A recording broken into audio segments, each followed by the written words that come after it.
মানুষের কল্যাণে কাজ করছে বিএনপি সরকার। ষড়যন্ত্রে ব্যস্ত মুক্তিযুদ্ধ বিরোধীরা সজাগ থাকার আহ্বান প্রধানমন্ত্রীর।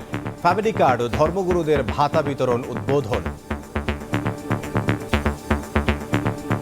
যে রাজনীতির ধারা অব্যাহত থাকলে দেশের ভাগ্যের পরিবর্তন ঘটবে, তাহলে অবশ্যই আমাদেরকে সতর্ক থাকতে হবে। দেশে অনেক বিভ্রান্তকারী আছে, অনেক রটনাকারী আছে, এদের ব্যাপারে আমাদেরকে সতর্ক থাকতে হবে। আমরা দেখেছি ৭১-এ তাদের ভূমিকা কি ছিল, আমরা দেখেছি ৮৬ সালে তাদের ভূমিকা কি ছিল, উপস্থাপন করা হয়েছে। কাজে প্রিয় ভাই বোনেরা, আজকে এখন সময় এসেছে দেশকে আমাদের স্থিতিশীল রাখতে হবে। কোনো বিভ্রান্তকারীর কথায় বিভ্রান্ত হলে চলবে না। জাতীয় মৎস্যপক্ষ উদ্বোধন প্রধানমন্ত্রীর। জেলেদের কৃষক কার্ড ও পরিচয়পত্র দেওয়ার ঘোষণা। জ্বালানি সংকট সমাধানের আশ্বাস।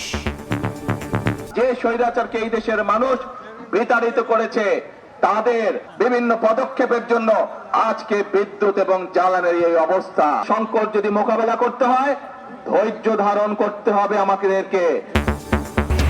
দণ্ডিত হাসিনা ও হাদির খুনিদের প্রত্যর্পণ চায় ঢাকা। অনুকূল পরিবেশ তৈরি করলেই প্রধানমন্ত্রীর ভারত সফর সম্ভব। নয়াদিল্লিকে স্পষ্ট বার্তা পররাষ্ট্র মন্ত্রণালয়ের।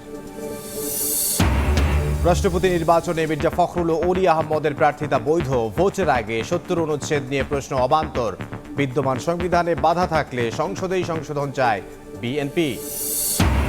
বাড়েনি গ্যাস সরবরাহ। পাম্পে পাম্পে গাড়ির দীর্ঘ সারি। ঘন্টার পর ঘন্টা অপেক্ষায় মিলছে না পর্যাপ্ত সিএনজি। জ্বালানি সংকট সমাধানে লাগবে ২ বছর বললেন অর্থমন্ত্রী। অটোরিকশার দৌরাত্ম্য ও যানজট নিয়ে ব্যবসায়ীদের ক্ষোভ। ট্রাফিকে প্রযুক্তির ব্যবহার বৃদ্ধি ও চাঁদাবাজ নিয়ন্ত্রণের দাবি। দ্রুতই ব্যবস্থার হুঁশিয়ারি